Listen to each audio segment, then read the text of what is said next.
Hello everyone, welcome back to our channel. आप सभी का इस यूट्यूब प्लेटफॉर्म पे स्वागत है। मेरा नाम है प्रतिभा।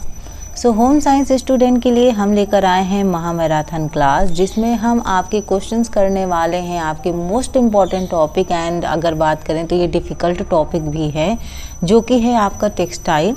ये आपके होम साइंस एग्ज़ाम, चाहे आप यूजीसी नेट का दे रहे हैं, चाहे आप अदर एग्ज़ाम दे रहे हैं, सभी में आपको हेल्प करने वाला है। एंड आज के इस सेशन में हम लोग टॉप 50 क्वेश्चंस लेकर आए हैं, जो काफ़ी ज़्यादा इम्पॉर्टेंट है और कई ऐसे क्वेश्चन हैं जो ऑलरेडी आपके एग्ज़ाम से पूछे जा चुके हैं। क्लास बहुत ही इम्पॉर्टेंट है। एक तरीके से आप ये समझते हैं कि इस सेशन के माध्यम से आपका जो टेक्सटाइल है वो ओवरऑल एक तरीके से आपका रिवीजन भी हो जाएगा, क्योंकि हम एक्सप्लेनेशन के थ्रू सारी चीज़ें करने वाले हैं। क्लास काफ़ी इंटरेस्टिंग होने वाली है। लास्ट तक ज़रूर बने रहिएगा, क्योंकि टेक्सटाइल के ऐसे क्वेश्चन आपको और कहीं नहीं मिलने वाले हैं। यहाँ पे बेशक थोड़ा सा आपको समय लग सकता है, लेकिन कंप्लीट क्लास देखिएगा। ये क्लास पसंद आए तो लाइक शेयर सब्सक्राइब ज़रूर कीजिएगा। कमेंट में मुझे ज़रूर बताइएगा कि आज का सेशन आप सभी को कैसा लगा। चलिएगा स्टार्ट करते हैं क्वेश्चन फर्स्ट से। एंड अगर आप चाहते हैं इससे रिलेटेड जो PDF है वो आपको प्रोवाइड हो, तो आप हमारा जो टेलीग्राम चैनल है home science by Pratibha Shukla join कर सकते हैं। सारी चीज़ें मैंने डिस्क्रिप्शन में दी हैं, प्लेलिस्ट भी डिस्क्रिप्शन में आपको मिल जाएगा। उसके अलावा आपका जो टेलीग्राम लिंक है वो भी आपको वहीं पे प्रोवाइड हो जाएगा। तो डिस्क्रिप्शन ज़रूर चेक किया कीजिए, वहाँ से आपको अदर जो इन्फॉर्मेशन है वो भी आपको मिल जाएंगे। क्वेश्चन पहला है आप सभी के सामने। मेरे साथ साथ आप भी आंसर करेंगे और अपना काउंट करेंगे कि आपके कितने क्वेश्चन सही जा रहे हैं। मुझे ज़रूर कमेंट में बताइएगा आपने कितने क्वेश्चन सही किए, ठीक है। देखिएगा, पहला क्वेश्चन है कि किस रेशे को लोकप्रिय रूप से स्वर्णिम रेशा यानी गोल्डन फाइबर के नाम से जाना जाता है। एंड आपके ऑप्शंस हैं कॉटन यानी कपास, बी है सिल्क, सी है जूट एंड डी है फ्लैक्स। देखिएगा, ये मत सोचिएगा ये क्वेश्चन तो हम ऑलरेडी कर चुके हैं, फिर मैम दोबारा क्यों करा रही हैं। ये इसलिए करा रहे हैं कि ओवरऑल रिवीजन आपका हो जाए, ठीक है। अगर आपने ये क्वेश्चन ऑलरेडी किए हुए हैं, मैंने कराए भी हैं ये वाले, आपका एक तरीके से रिवीजन ही हो जाएगा। ऐसा नहीं कि सारे क्वेश्चन ही मैंने कराए हैं वही सब मैं आज लेकर आई हूँ, बट ऐसा नहीं है। न्यू भी हैं, ओल्ड भी हैं, सब है। क्वेश्चन नंबर फर्स्ट का जो आपका करेक्ट आंसर है होगा वो होगा आपका option C, jute. Option C इसका क्या है, राइट आंसर है, ठीक। तो जूट को आमतौर पर स्वर्णिम रेशा कहा जाता है, क्योंकि इसका प्राकृतिक रंग कैसा होता है, सुनहरा भूरा होता है, ठीक है। और यहाँ पे बात करें तो यह एक प्राकृतिक सेलुलोज ब्लास्ट फाइबर है, जिसका यूज़ आपका रस्सी, चटाई, बोरी, टॉट वगैरह बनाने के लिए किया जाता है, याद रखेंगे। क्वेश्चन सेकेंड है, रेशो को सीधे धागा काटने की आवश्यकता के बिना कपड़े में बदलने की जो प्रक्रिया है वो क्या कहलाती है, ठीक है। आपके ऑप्शन है बुनाई, बी है गुथाई, सी है कताई और डी है फेल्टिंग। बताइएगा, रेशो को सीधे धागा काटने की जो आवश्यकता के बिना कपड़े में बदलने की जो प्रक्रिया है, जो प्रोसेस है, वो क्या कहलाती है। इसका जो करेक्ट आंसर है वो है आपका option D, felting. Option D इसका राइट आंसर है।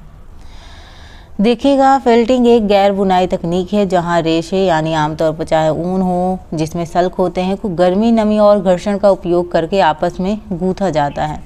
बुनाई और गुथाई के लिए पहले से काटे हुए धागे की आवश्यकता होती है, और कताई रेशों से धागा बनाने की ये जो एक तरीके से प्रोसेस होता है। नेक्स्ट क्वेश्चन है आपका, निम्नलिखित में से कौन सा एक प्रोटीन रेशा का उदाहरण है। ऑप्शन है आपके रेयॉन, बी है आपका नायलॉन, सी है आपका वूल एंड डी है आपका कॉटन। बताइएगा।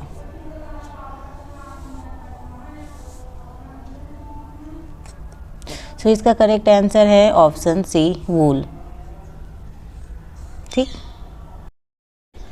देखते हैं यहाँ पे। देखिएगा, ऊन और रेशम दो मुख्य प्राकृतिक आपके प्रोटीन रेशे हैं, जो क्रमशः केराटिन और फाइब्रोइन प्रोटीन से बने होते हैं। कपास की बात करें तो यह एक सेलुलोज रेशा है, जबकि रेयॉन एक पुनर्जीवित सेलुलोज रेशा है, और नायलॉन एक क्या है आपका सिंथेटिक रेशा है, ठीक। सॉरी। नेक्स्ट क्वेश्चन है, किसी रेशे की खींचे जाने के बाद अपनी मूल लंबाई में वापस आने की जो क्षमता है वो क्या कहलाती है। ऑप्शन है आपका तन्यता, बी है आपका अवशोषण क्षमता, सी है आपका लोच एंड डी है आपका चमक। किसी रेशे की खींचे जाने के बाद अपनी मूल लंबाई में वापस आने की जो क्षमता है वो आपका कहलाती है लोच। ऑप्शन सी इसका राइट आंसर है। ठीक है, तो लोच आपका रेशे का गुण है जो तनाव यानी खींचने को हटाने के तुरंत बाद उसे अपने मूल आकार और माप को पुनः प्राप्त करने की अनुमति देता है। जबकि तन्यता प्रत्यस्थता की बात करें तो इसी से संबंधित है, लेकिन यह विशेष रूप से कुचले जाने या झुरी पड़ने, ठीक है, यानी सिकन मुक्त के बाद आकार में वापस आने की क्षमता से संबंधित है। ठीक, क्वेश्चन 5 है आपके सामने, निम्नलिखित में से कौन सा सिंथेटिक रेशा झुर्रियों के प्रति अपने उत्कृष्ट प्रतिरोध के लिए जाना जाता है और आमतौर पर कपास के साथ मिश्रित किया जाता है। ऑप्शंस हैं आपका एक्रिलिक, बी है आपका स्पैंडेक्स, सी है आपका पॉलिस्टर एंड डी है आपका रेयॉन। क्वेश्चन को ध्यान से पढ़ें और बताएं कि क्वेश्चन नंबर 5 का आंसर क्या होगा। इसका जो करेक्ट आंसर है स्टूडेंट वो आपका होने वाला है option C polyester. Option C correct है। देखते हैं, तो पॉलिस्टर अपने अच्छे झुर्री प्रतिरोध, शक्ति और टिकाऊ के लिए अत्यधिक मूल्यवान है। यह अक्सर कपास जैसे प्राकृतिक रेशों के साथ क्या किया जाता है, मिश्रित किया जाता है। प्राकृतिक रेशे के आराम को बनाए रखते हुए आसान देखभाल के गुण जैसे कम इस्त्री जोड़े जा सकते हैं, मतलब कम इस्त्री वाले जो है उसको। क्वेश्चन नंबर 6 है आपका, कपास रेशे का जो आपका प्राथमिक रासायनिक घटक है वो क्या है। ऑप्शंस है प्रोटीन, बी है लिग्निन, सी है सेलुलोज एंड डी है केराटिन। तो कपास रेशे का प्राथमिक रासायनिक घटक क्या है ये पूछा गया है एंड आंसर है आपका ऑप्शन सी सेलुलोज। हम फास्ट तरीके से कर रहे हैं क्योंकि रिवीजन सेशन है, बहुत ज़्यादा समय नहीं लेंगे। ठीक, कपास एक प्राकृतिक पादप वनस्पति रेशा है। अधिकांश पादप सामग्रियों की तरह इसका जो आपका प्राथमिक रासायनिक घटक है वो क्या है आपका सेलुलोज है। तो प्रोटीन ऊन रेशम में पाया जाता है और केराटिन एक प्रकार का प्रोटीन है जो किस में पाया जाता है, ऊन में पाया जाता है। जंतु रेशों के घटक हैं। लिग्निन अगर बात करें तो लकड़ी के पौधे के पदार्थ का एक घटक है जो शुद्ध कपास के रेशों में कम प्रमुख होता है। क्वेश्चन नंबर 7 आपके सामने, कौन सा जंतु रेशा अपनी प्राकृतिक घुंघरालेपन के लिए जाना जाता है जो हवा को फंसाने में मदद करता है, उत्कृष्ट इंसुलेशन, ठीक है, यानी ऊष्मारोधी क्षमता प्रदान करता है। ऑप्शन है आपका रेशम, बी है ऊन, सी है अंगोरा एंड डी है मोहेयर। तो कौन सा जंतु रेशा अपनी प्राकृतिक घुंघरालेपन के लिए जाना जाता है जो हवा को फंसाने में मदद करता है, उत्कृष्ट इंसुलेशन प्रदान करता है। क्वेश्चन नंबर 7 का आंसर क्या होगा स्टूडेंट। क्वेश्चन नंबर 7 का जो राइट आंसर है वो है ऑप्शन बी वूल यानी ऊन। ठीक है, ऊन करेक्ट आंसर है। तो ऊन के रेशों में प्राकृतिक और त्रिआयामी जो आपका घुंघरालापन होता है, ठीक है। तो घुंघरालापन कपड़े के भीतर छोटे हवा के पॉकेट बनाता है जो शरीर की गर्मी को फंसाने और बेहतर गर्माहट और इंसुलेशन प्रदान करने में इफेक्टिव होते हैं।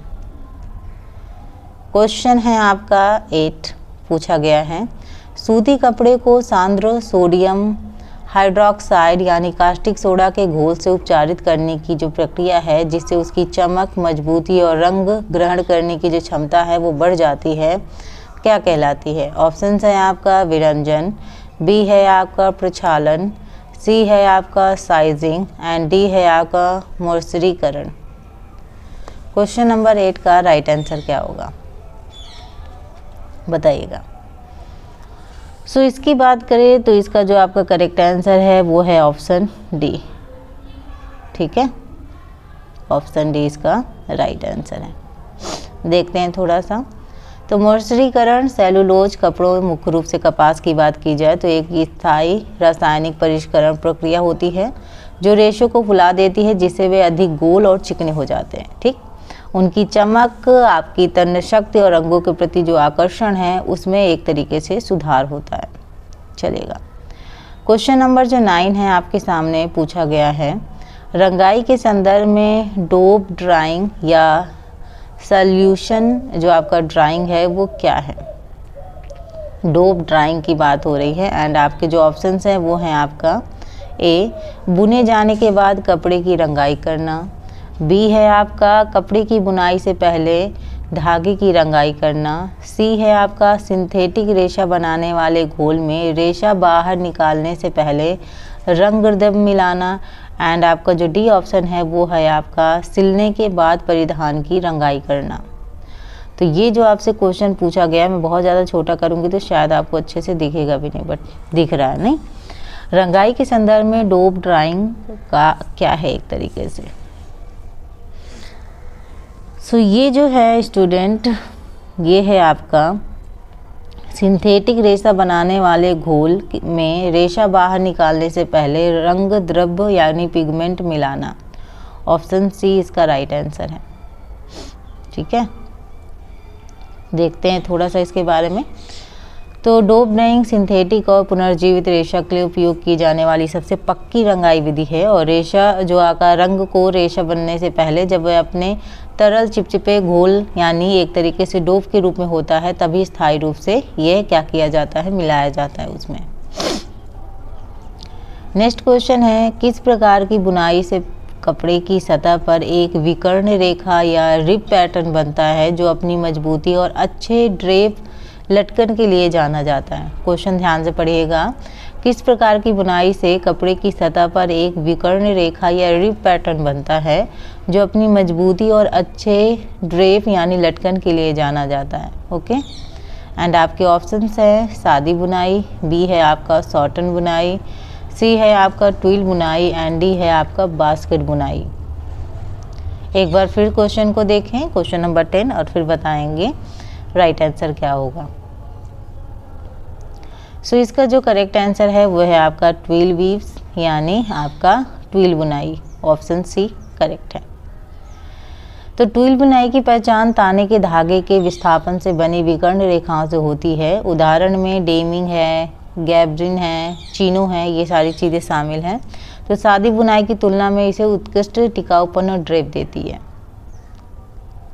क्वेश्चन नंबर 11, पहनने और धोने के दौरान घर्षण के कारण कपड़े की सतह पर छोटे रेशों के गोले बनने का विरोध करने की जो कपड़े की क्षमता के लिए क्या शब्द हैं। एक बार फिर क्वेश्चन ध्यान से पढ़ेंगे। क्वेश्चन में पूछा गया है, पहनने और धोने के दौरान घर्षण के कारण कपड़े की सतह पर छोटे रेशों के गोले बनने का विरोध करने की कपड़े की क्षमता के लिए क्या शब्द है। ऑप्शंस देखते हैं। ऑप्शंस हैं आपके सिकुड़न प्रतिरोध, बी है आपका घर्षण प्रतिरोध, सी है आपका पिलिंग प्रतिरोध, एंड डी है आपका सिकुड़न नियंत्रण। ठीक है। सो क्वेश्चन ये जो आपका पूछा गया है क्वेश्चन नंबर 11, इसका जो आपका करेक्ट आंसर होगा वो होगा आपका पिलिंग प्रतिरोध। ऑप्शन सी करेक्ट है। चलिएगा। सो पिलिंग कपड़े की सतह पर आपके उलझे हुए रेशे के गोले यानी पिल्स का बनना है। पिलिंग प्रतिरोध इस घटना को कम करने या रोकने की कपड़े की क्षमता को संदर्भित करता है। शॉर्ट में आपका मिल गया। क्वेश्चन 12 है, किस पुनर्जीवित सेलुलोज रेशे को अक्सर उसकी उच्च चमक और कोमलता के कारण कृत्रिम रेशम कहा जाता है। ठीक है। आपके ऑप्शंस हैं एसीटेट, बी है आपका रेयन, सी है आपका लायोसेल, और डी है आपका नायलॉन। सो देखिएगा, किस पुनर्जीवित सेलुलोज रेशे को अक्सर उसकी उच्च चमक और कोमलता के कारण कृत्रिम रेशम कहा जाता है। क्वेश्चन 12। सो 12 का करेक्ट आंसर है ऑप्शन बी रेयन। ठीक। रेयन विशेष रूप से विस्कोस रेयन पहला आपका निर्मित रेशा था। इसे रेशम के सस्ते विकल्प के रूप में बनाया गया था, इसलिए इसका उपनाम कृत्रिम रेशम पड़ा। ठीक। नेक्स्ट है क्वेश्चन 13, रेशे का एक एकल निरंतर तार जो आमतौर पर चिकना और चमकदार होता है और जिसमें कोई घुमाव यानी बहुत कम नहीं होता, मतलब एक तरीके से बहुत कम घुमाव होता है, नहीं के बराबर, क्या कहलाता है। ऑप्शंस हैं आपके ए स्टेपल धागा, बी है प्लाई धागा, सी है फिलामेंट धागा, एंड डी है टेक्सचर्ड धागा। सो रेशे का एक एकल निरंतर तार जो आमतौर पर चिकना और चमकदार होता है, जिसमें कोई घुमाव नहीं होता है, क्या कहलाता है, या तो फिर बहुत कम घुमाव होता है। क्वेश्चन 13 का करेक्ट आंसर आपका होने वाला है आपका filament yarn, option C. Option C correct होगा।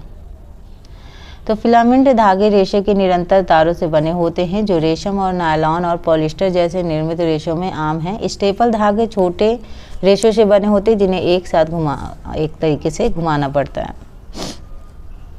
चलिएगा, क्वेश्चन आपका 14 है, कपड़े को उच्च चमक या पॉलिशदार चमक के रूप में देने के लिए उस पर गर्मी और दबाव डालने वाले वस्त्र परिष्करण उपचार को क्या कहते हैं। कपड़े को उच्च चमक या पॉलिशदार चमकदार रूप देने के लिए उस पर गर्मी और दबाव डालने वाले वस्त्र परिष्करण उपचार को क्या कहते हैं। एंड आपके ऑप्शंस हैं सेंफोराइजेशन, बी है आपका कैलेंडरिंग, सी है आपका टेंटरिंग एंड डी है आपका वेटिंग। तो एक बार क्वेश्चन को और देखें एंड देन बताएं कि जो करेक्ट आंसर है वो क्या होगा। ठीक है, तो इसका जो आपका राइट आंसर है वो है आपका option B calendering. Option B correct answer. So calendering वह प्रोसेस है जिसमें कपड़े को सतह को एक तरीके से चपटा और चिकना करने के लिए बड़े गर्म रोलर से एक तरीके से गुजारा जाता है जो एक पॉलिश या चमकदार प्रभाव देता है, जैसे कि आपका चिंटल्स कपड़े पर। चलिएगा, नेक्स्ट क्वेश्चन है 15, उस शब्द का प्रयोग करें जो कपड़े के लटकने या गिरने के तरीके का वर्णन करता है, खासकर यह कि वह शरीर या आकार के अनुरूप कैसे ढलता है।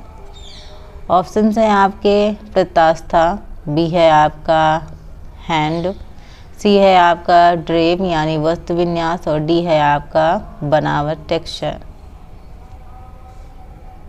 ठीक है, देखिएगा क्वेश्चन 15 एंड इसका जो आपका करेक्ट आंसर है वो है आपका ऑप्शन सी ड्रेप। ठीक है, तो ड्रेप कपड़े की तरलता और लचीलेपन को संदर्भित करता है और यह कैसे गिरता है, मुड़ता है। हैंड की बात करें तो कपड़ा महसूस होता है, नरम है, कड़ा है, वैसा टाइप का। नेक्स्ट है आपका 16, निम्नलिखित में से कौन सा प्राकृतिक रेशा फफूंदी और आपके कीटों के प्रति स्वाभाविक रूप से प्रतिरोधी होने के लिए जाना जाता है जो इसे कालीन और अपहोल्स्ट्री के लिए अच्छा विकल्प बनाता है। ठीक है, ऑप्शन है आपके कपास, बी है रेशम, सी है जूट और डी है आपका ऊन। एक बार फिर देखते हैं क्या है। निम्नलिखित में से कौन सा प्राकृतिक रेशा फफूंदी और कीटों के प्रति स्वाभाविक रूप से प्रतिरोधी होने के लिए जाना जाता है जो इसे कालीन और अपहोल्स्ट्री के लिए एक अच्छा विकल्प बनाता है। एंड 16 का जो आपका करेक्ट आंसर है वो है आपका वूल यानी आपका ऊन। डी आंसर करेक्ट होगा।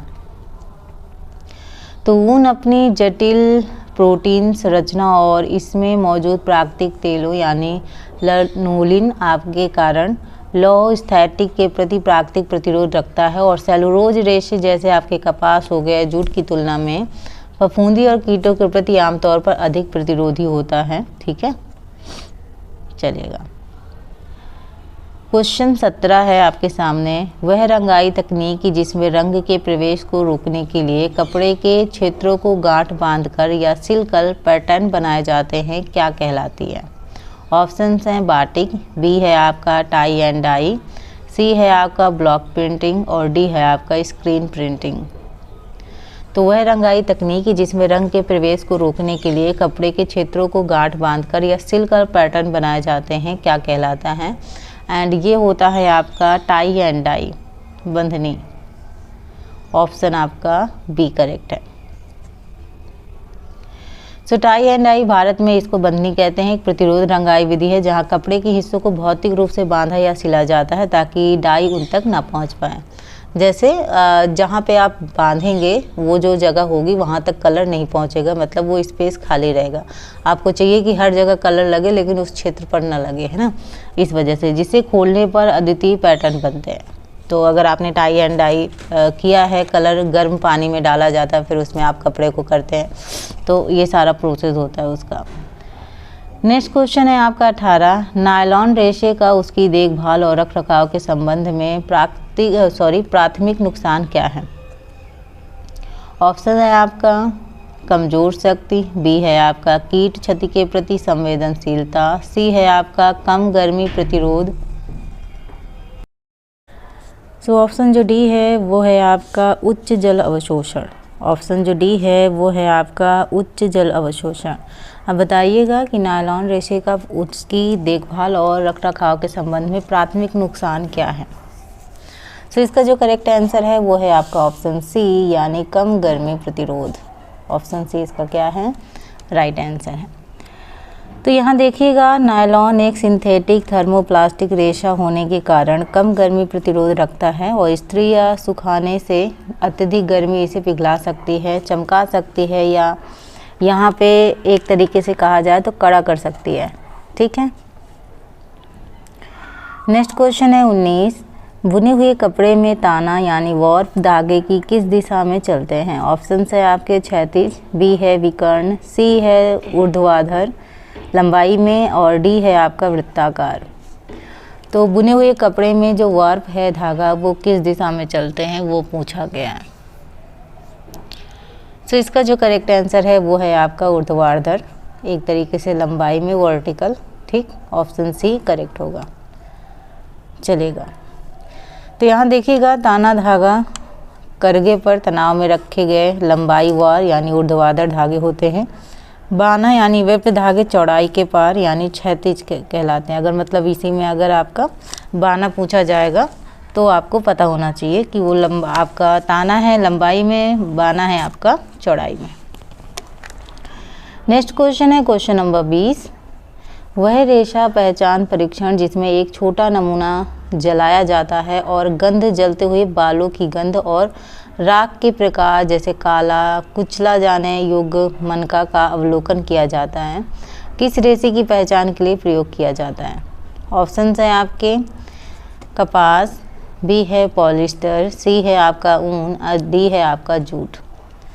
तो ये जैसे क्वेश्चन पूछा गया था अभी यूजीसी नेट में ही एक बार क्वेश्चन पूछा गया था कि किसको जलाने पर जो गंध है वो आपके बालों की गंध की तरह जो होती है वैसा आता है, इस तरीके से प्रश्न पूछा गया था।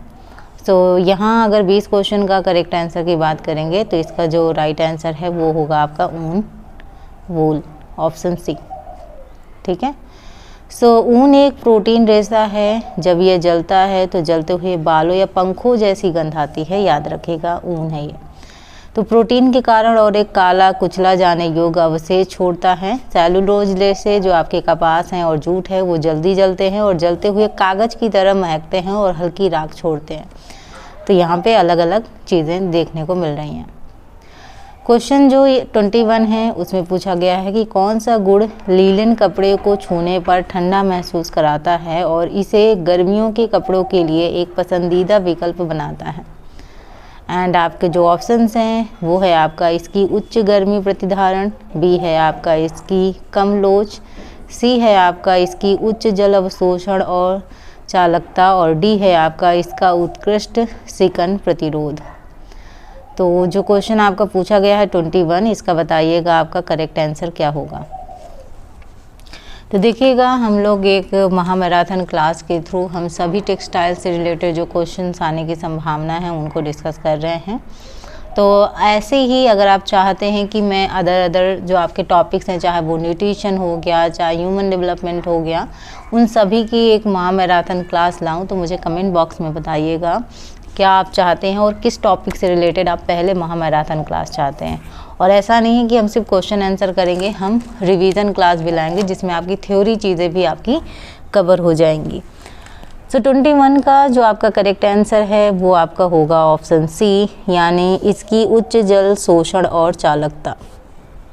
ठीक है, चलेगा।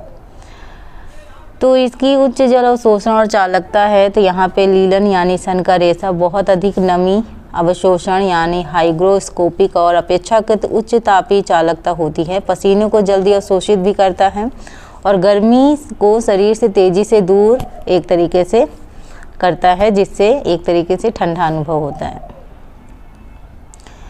नेक्स्ट क्वेश्चन है आपका 22 एंड क्वेश्चन जो पूछा गया है वो है आपका वस्तु उद्योग में डेनियर शब्द का प्रयोग किससे मापने के लिए किया जाता है। मतलब वस्तु उद्योग में डेनियर शब्द का प्रयोग किसे मापने के लिए किया जाता है। ऑप्शंस हैं आपका स्टेपल रेशो की लंबाई, बी है आपका प्रति वर्ग गज कपड़े का वजन, सी है आपका फिलामेंट धागे रेशो की सूक्ष्मता या रैखिक घनत्व, एंड अगर हम डी की बात करें तो एक धागे में प्रति इंच घुमाव की संख्या। थोड़ा मैं छोटा कर देती हूँ ताकि आपको क्वेश्चन एंड ऑप्शंस आपको आराम से दिखें। बताइएगा वस्तु उद्योग में डेनियर शब्द का प्रयोग किसे मापने के लिए किया जाता है। एंड आपका जो करेक्ट आंसर है स्टूडेंट वो आपका होने वाला है क्या 22 का ऑप्शन सी आपका है फिलामेंट धागों रेशों की सूक्ष्मता या रैखिक घनत्व। ऑप्शन सी इसका करेक्ट है। चलिएगा तो यहाँ पे देखिएगा डेनियर की अगर हम बात कर रहे हैं, ठीक है, तो डेनियर एक सीधी संख्या प्रणाली है जहाँ एक कम डेनियर संख्या एक महीन हल्के धागे को इंगित करती है और एक उच्च डेनियर संख्या एक मोटे भारी धागे को इंगित करती है। ठीक है, तो याद रखिएगा कम डेनियर संख्या महीन हल्के धागे, ठीक है, इंडिकेट कर रही है और उच्च जो आपका है वो आपका मोटे भारी धागे को इंडिकेट कर रही है। तो यह है 9000 मीटर धागे का ग्राम में वजन होता है एक तरीके से। चलिएगा 23 है आपका एसीटेट और ट्राई एसीटेट को अक्सर किस प्रकार के रेशे के रूप में वर्गीकृत किया जाता है। ऑप्शंस हैं आपके सिंथेटिक रेशे, बी है आपका पुनर्जीवी सेलुलोज रेशे, सी है आपका संशोधित सेलुलोज रेशे एंड डी है आपका खनिज रेशे। तो एसीटेट और ट्राई एसीटेट को अक्सर किस प्रकार के रेशे के रूप में वर्गीकृत किया जाता है।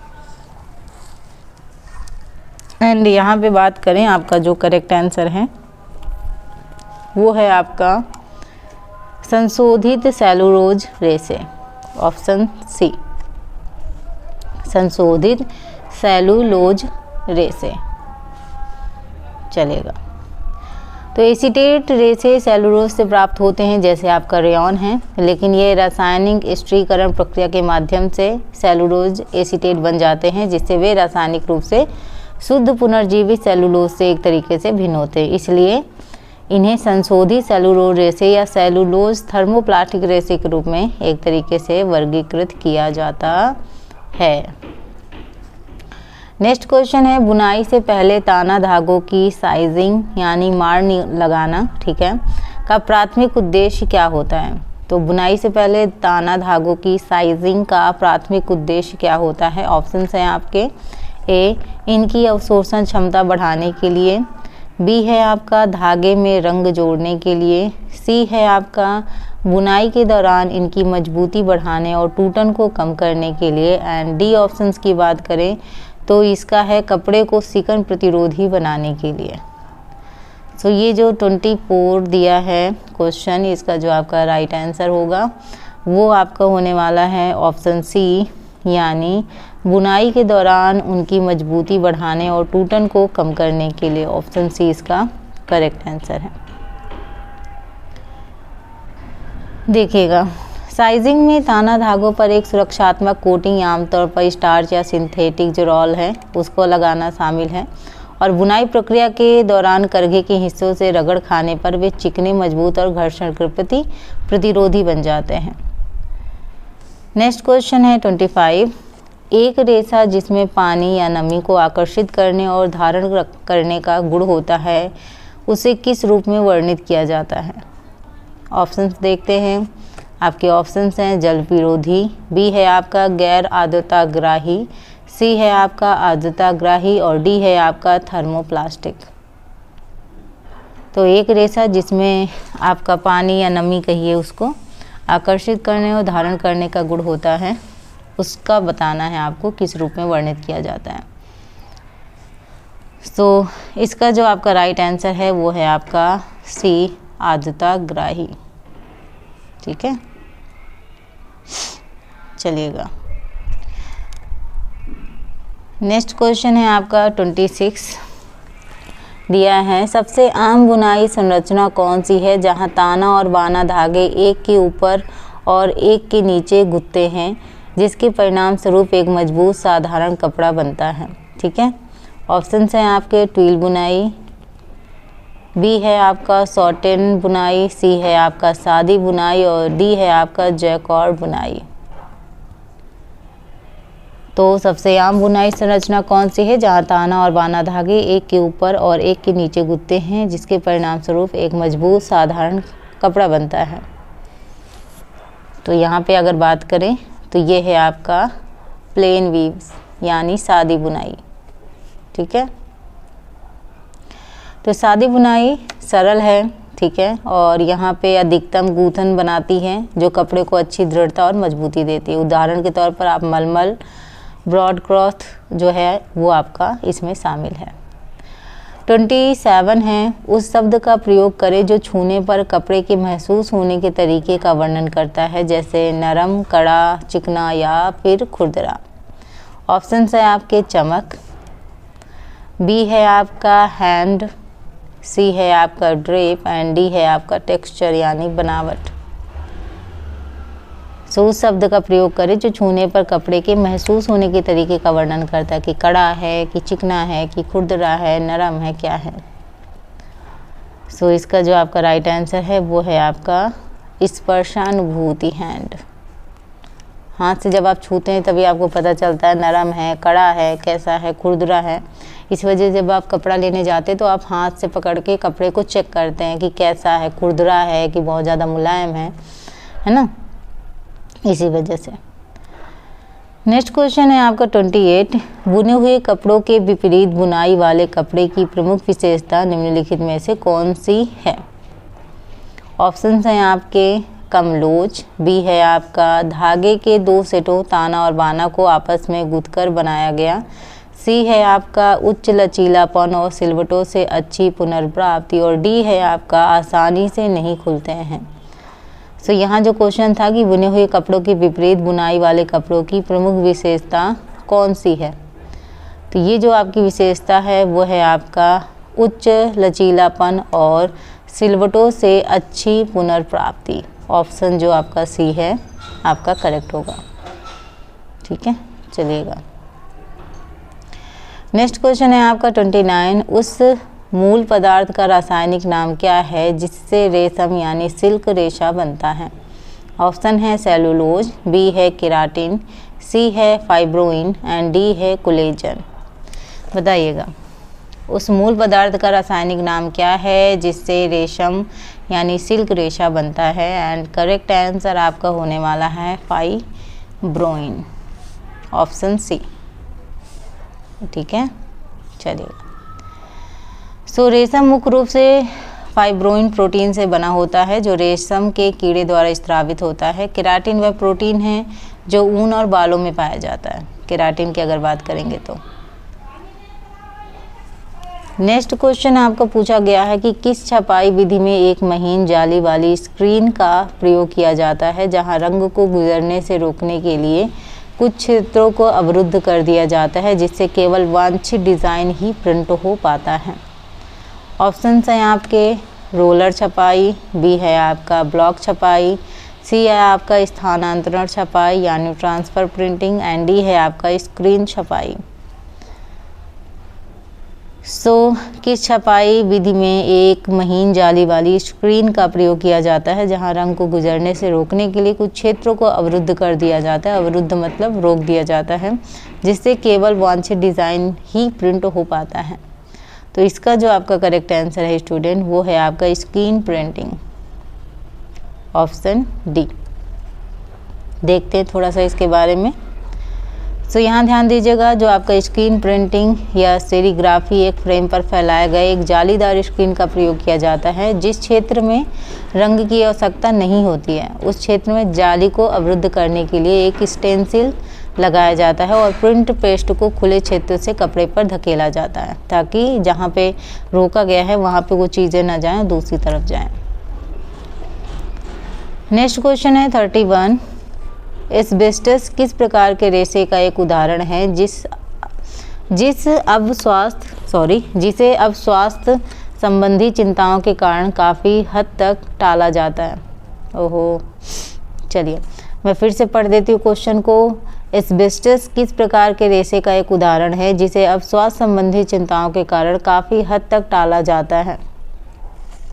ऑप्शन है प्राकृतिक वनस्पति रेशा, बी है प्राकृतिक खनिज रेशा, सी है आपका निर्मित सिंथेटिक रेशा एंड डी है आपका पुनर्जीवित प्रोटीन रेशा। एक्चुअली धूप के कारण ये दिख नहीं रहा था कि जिसे लिखा है कि जिस लिखा है, इस वजह से। बताइएगा आंसर क्या होगा 31 का करेक्ट आंसर। वैसे याद आया 31 से आपकी यूजीसी नेट की एग्ज़ाम भी स्टार्ट है, तो बताइएगा 31 का जो आपका करेक्ट आंसर है वो है आपका प्राकृतिक खनिज रेशा। ऑप्शन जो बी है आपका करेक्ट आंसर है। ठीक है,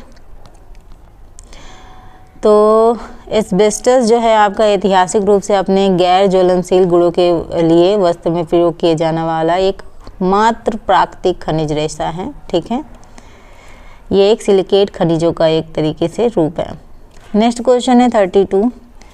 निर्मित यानी मानव निर्मित रेशों के उत्पादन में स्पिनरेट का प्राथमिक कार्य क्या है? ऑप्शंस हैं आपके ए धागों को कपड़े में बुनना, बी है स्टेपल रेशों को धागे में मरोड़ना, सी है आपका तरल बहुल आपका जो बहुलक है यानी पॉलीमर है घोल को महीन निरंतर फिलामेंट्स में बाहर निकालना, एंड डी है कपड़े पर एक सुरक्षात्मक परिष्करण लागू करना। सो जो क्वेश्चन दिया है कि आपका निर्मित यानी मानव निर्मित रेशों के उत्पादन में ये स्पिनरेट का जो आपका प्राथमिक कार्य है वो क्या है?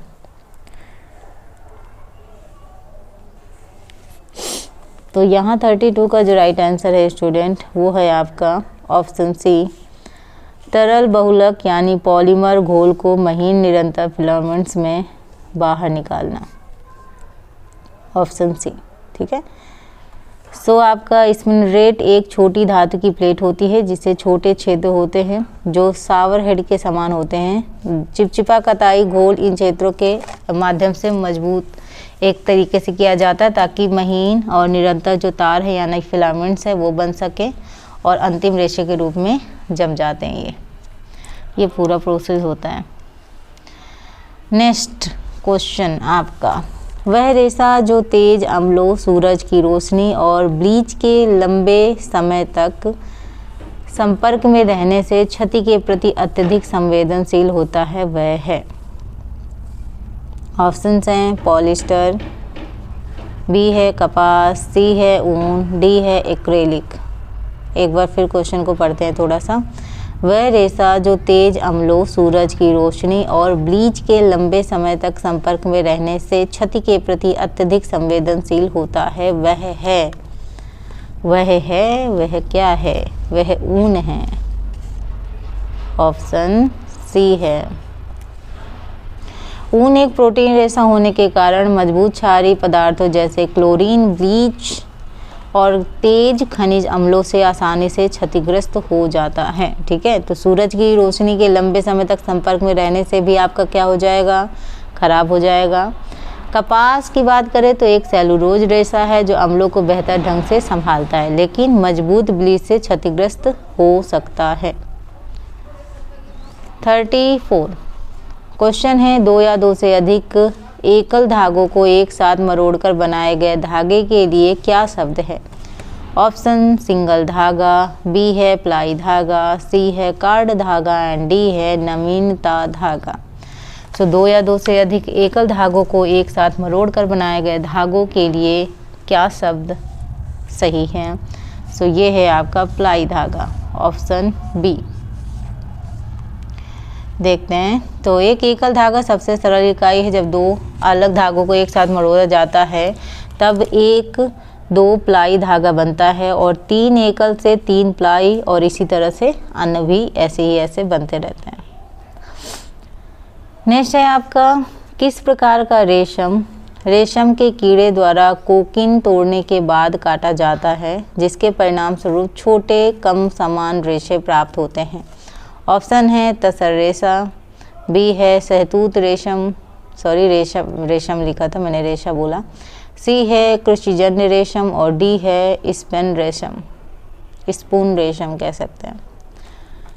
किस प्रकार का रेशम रेशम के कीड़े द्वारा कोकीन तोड़ने के बाद काटा जाता है, जिसके परिणाम स्वरूप छोटे कम समान रेशे प्राप्त होते हैं। सो 35 का राइट आंसर है ऑप्शन ए तसर रेशम,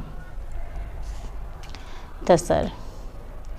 तो तसर या जंगली रेशम या गैर कृषिजन्य रेशम है जहाँ पतंगे को बाहर निकालने की अनुमति दी जाती है, जिससे जो आपके फिलामेंट्स हैं वो लगातार टूट जाता है। सहतूत रेशम सबसे बढ़िया कृषिजन्य रेशम है जिसे बिना छेदे हुए कोकून से काटा जाता है। नेक्स्ट क्वेश्चन 36 चलिएगा। कपास की उच्च अवशोषण क्षमता और अच्छी जो आपका श्वसनशीलता का मुख्य कारण क्या है? ऑप्शंस हैं आपके सामने। इसका चिकना गोल क्रॉस सेक्शन, बी है इसकी जटिल क्रिस्टलीय बहुलक संरचना, सी है इसका सर्पिल मोड़ और खोखला कोर ल्यूमेन एंड डी है इसकी लंबी निरंतर फिलामेंट लंबाई। तो देखिएगा कपास की उच्च अवशोषण क्षमता और अच्छी श्वसनशीलता का मुख्य कारण क्या है? सो क्वेश्चन 36 का जो राइट आंसर है वो है आपका ऑप्शन सी, इसका सर्पिल मोड़ और खोखला core lumen. Option C correct है। देखिएगा यहाँ पे कपास के रेशे में एक प्राकृतिक सर्पिल मोड़ और खोखली केंद्रीय नहर यानी ल्यूमेन के साथ सपाट रिबन जैसा आकार होता है जो पानी को आसानी से प्रवेश करने और बाहर निकालने की अनुमति देता है। ठीक है। नेक्स्ट क्वेश्चन आपका है 37। किसी रंग की रंग संतृप्ति या शुद्धता, उसकी जीवंतता या निरक्षता की मात्रा को किस रूप में जाना जाता है? ऑप्शंस हैं आपके मान, बी है आपका रंग, सी है आपका तीव्रता या क्रोमा एंड डी है आपका मोनोक्रोमैटिक। बताइएगा 37 आप सभी के सामने। सो क्वेश्चन का जो राइट आंसर है वो आपका होने वाला है ऑप्शन सी तीव्रता या क्रोमा। ठीक। तो ये एक चमक या निरसता को संदर्भित करता है। रंग का बात करें तो रंग का नाम है जैसे लाल नीला आपका। ठीक है। मान की बात करें तो हल्कापन या अंधेरापन, ये सारी चीज़ें चलेगा। नेक्स्ट क्वेश्चन है आपका 38। क्वेश्चन है आपका उत्कृष्ट लोचदार पुनर्प्राप्ति और खिंचाव क्षमता वाला एक रेशा जिसका उपयोग मुख्य रूप से आंतरिक वस्त्रों आपका स्विमवियर और एक्टिव वियर के लिए किया जाता है, वह है आपके ऑप्शंस हैं एक्रेलिक, बी है आपका मोड एक्रेलिक, सी है आपका स्पेंडेक्स लाइक्रा और डी है आपका ओलेफिन। बताइएगा करेक्ट आंसर क्या होगा। ये क्लास पसंद आ रही हो तो साथ में आप लाइक भी कर सकते हैं। लाइक करेंगे तो मुझे अच्छा लगेगा। ठीक है। क्योंकि जब हम क्लास करते हैं, हम कोई भी चीज़ करते हैं दुनिया में, हम कोई भी चीज़ करते हैं तो हम उम्मीद ज़रूर करते हैं हर एक चीज़ की, वो चाहे हो ना हो अलग बात है, करनी नहीं चाहिए वैसे, लेकिन करते हैं। और मैं तो कर रही स्पेशली कि आप लाइक करेंगे, आप शेयर करेंगे और कमेंट तो पक्का करेंगे। वो आपकी मर्ज़ी, आप करेंगे नहीं करेंगे, लेकिन मैं आपसे उम्मीद ज़रूर करती हूँ कि जब हम क्लास करते हैं तो मुझे एक तरीके से फीडबैक मिलता है। जब आप लाइक करते हैं, आप कमेंट करते हैं तो मुझे एक तरीके से फीडबैक मिलता है कि यस स्टूडेंट इन्वॉल्व हो रहे हैं, वो कम से कम प्रैक्टिस कर रहे हैं क्वेश्चनों की। अब मुझे बताया करिए कि अगर आपको कोई अदर टॉपिक से रिलेटेड कुछ क्वेश्चन चाहिए जहां आपको थोड़ा सा दिक्कत हो रही, कुछ टॉपिक कुछ स्टूडेंट के स्ट्रांग होंगे, कुछ वीक्स होंगे और जिनसे रिलेटेड आपको और ज़्यादा प्रैक्टिस करनी हो तो आप मुझे कमेंट बॉक्स में बता सकते हैं। बाकी PYQ तो लगातार चल ही रहे हैं, वो तो आपके होंगे ही, लेकिन साथ साथ में इनका भी आना ज़रूरी है। सो बताइएगा स्टूडेंट आंसर क्या होगा आपका। 38 का जो आपका करेक्ट आंसर है वो है आपका option C, spandex. Option C आपका राइट आंसर है।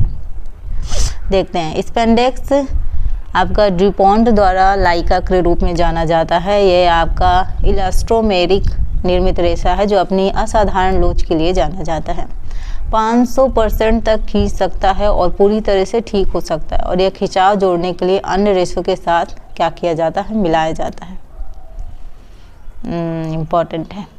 नेक्स्ट है आपका, रेशम या कच्चे रेशम के कपड़े की सतह पर कभी कभी दिखाई देने वाले रेशे के छोटे गांठों के लिए तकनीकी शब्द क्या है? ऑप्शंस हैं स्लब्स, बी है आपका पिल्स, सी है आपका नेप्स एंड डी है आपका फज। ओ टर्म, रेशम या कच्चे रेशम के कपड़े की सतह पर कभी कभी दिखाई देने वाले रेशे के छोटे गांठों के लिए तकनीकी शब्द क्या है?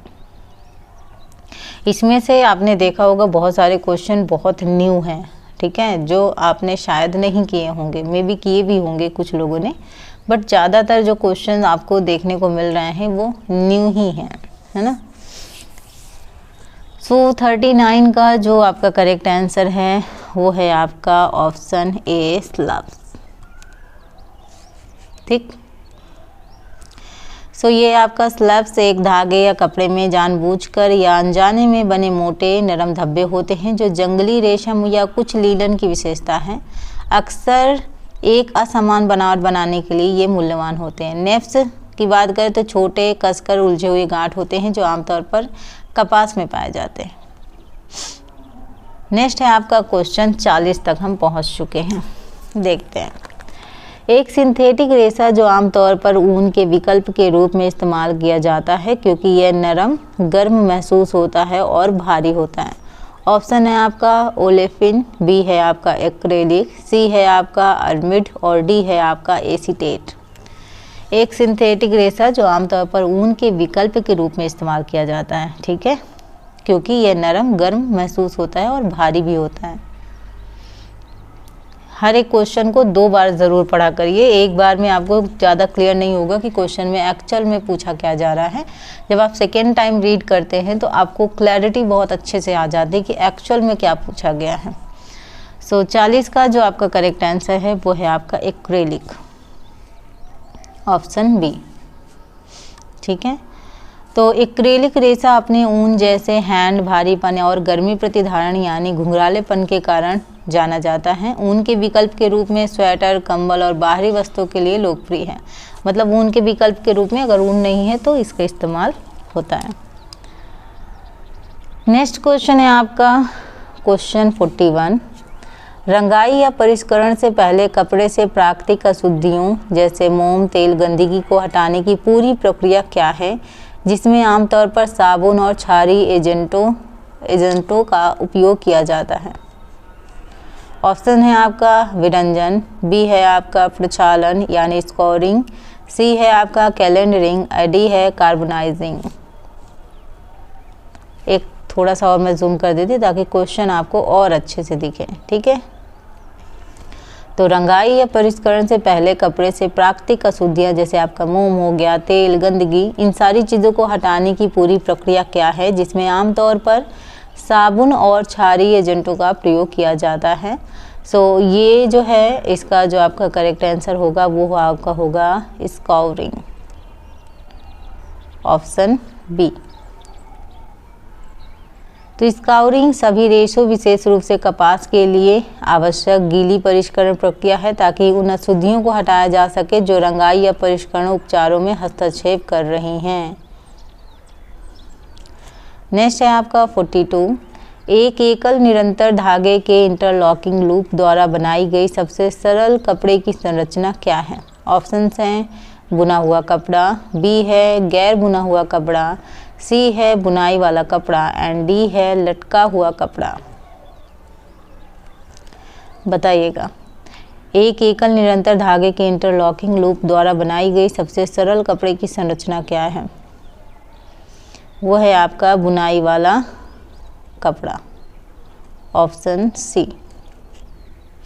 देखते हैं, तो बुनाई वाले कपड़े धागों के एक सेट के साथ इंटरलॉकिंग लूप बनाकर बनाए जाते हैं जो खिंचाव और लचीलापन एक तरीके से प्रदान करते हैं। बुने हुए कपड़े धागों के दो सेटों जैसे आपका ताना हो गया, बाना हो गया, उसको आपस में क्या करते हैं, गुथते हैं। नेक्स्ट है आपका क्वेश्चन 43। रेशे का कौन सा गुण पारदर्शी या सरासर कपड़े बनाने के लिए उसकी उपयुक्तता निर्धारित करता है? एंड आपके ऑप्शंस हैं मजबूती, बी है कवर फैक्टर अपारदर्शिता, सी है घनत्व एंड डी है नमी वापसी। बताइएगा। क्वेश्चन है आप सभी के सामने। एंड करेक्ट आंसर की बात करें स्टूडेंट, सो इसका जो आपका राइट आंसर है 43 का वो है आपका बी यानी कवर फैक्टर। चलिएगा नेक्स्ट देखते हैं क्वेश्चन 44। क्वेश्चन है आपके सामने, कपड़े के परिष्करण के लिए वह शब्द क्या है जो सूती कपड़े को स्थायी रूप से सिकुड़न प्रतिरोधी बनाता है और जिसके लिए कम या बिल्कुल भी इस्त्री की आवश्यकता नहीं होती है? ठीक है, आपके ऑप्शंस हैं टेंटरिंग, बी है जल विकर्षण, सी है आपका टिकाऊ प्रेस या धोकर पहनना एंड आपका डी है आपका डी कहाँ गया, अच्छा आपका फुलिंग है। ठीक है, नेक्स्ट ये देखिएगा 44 का आंसर क्या होगा।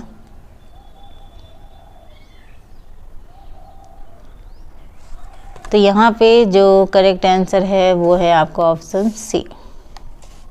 ठीक है, चलिएगा। तो टिकाऊ प्रेस परिष्करण में कपड़े पर एक तरीके से रोल लगाना और उसे गर्मी से सेट करना शामिल होता है जो रेशे को एक चिकनी सिकन मुक्त विन्यास में बंद कर देता है। ठीक है, चलिएगा 45 क्वेश्चन है आपके सामने, पूछा गया है निम्नलिखित में से कौन सा त्रिअक्षीय बुनाई का एक उदाहरण है? ऑप्शन सॉटन, बी है ब्रेड, सी है लेनू, डी है हेडल। कौन सा त्रिअक्षीय बुनाई का एक उदाहरण है? सो ये है आपका ब्रेड, ऑप्शन बी। चलिएगा, तो ब्रेडिंग एक विधि है जिसमें 3 या अधिक धागों के सेट को तिरछे रूप में आपस में गूंथा जाता है ताकि एक लंबा संकीर्ण कपड़ा यानी सुलेश या ट्रिम्स बनाया जा सके। यह वस्त्र संरचना के सबसे पुराने रूपों में से एक है जिसे अक्सर विशिष्ट बुने हुए कपड़ों की द्विअक्षीय प्रकृति की तुलना में त्रिअक्षीय संरचना माना जाता है। ठीक है, चलिएगा बढ़ते हैं अपने नेक्स्ट क्वेश्चन की ओर। सो यहाँ पे जो नेक्स्ट क्वेश्चन है वो है आपका पूछा गया है, प्राकृतिक कपास के रेशे की संरचना में कौन सा घटक रेशे के बढ़ने पर पोषक तत्वों का संचालन करने के लिए जिम्मेदार होता है और परिपक्व रेशे में एक खोखले केंद्र के रूप में रहता है? ऑप्शंस हैं आपका ए क्यूटिकल, बी है आपका ल्यूमेन, सी है आपका प्राथमिक दीवार एंड डी है आपका द्वितीयक दीवार। सो क्वेश्चन जो 46 है उसका जो करेक्ट आंसर है वो है आपका ल्यूमेन, ऑप्शन बी करेक्ट होगा।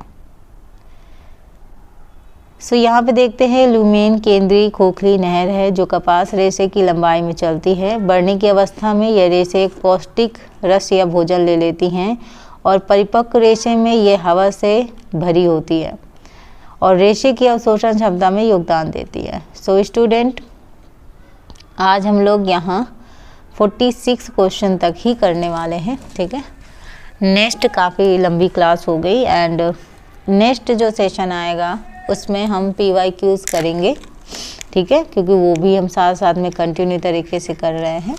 तो अगर आप चाहते हैं कि मैं ऐसे ही लगातार सेशन लाते रहूं तो मेरे चैनल के साथ जुड़े रहिए। अभी तक जिन स्टूडेंट ने सब्सक्राइब नहीं किया है प्लीज़ कर लें, क्योंकि यहाँ पे आपको लगातार स्पेशली होम साइंस स्टूडेंट के लिए यहाँ पे क्लास मिलेगी।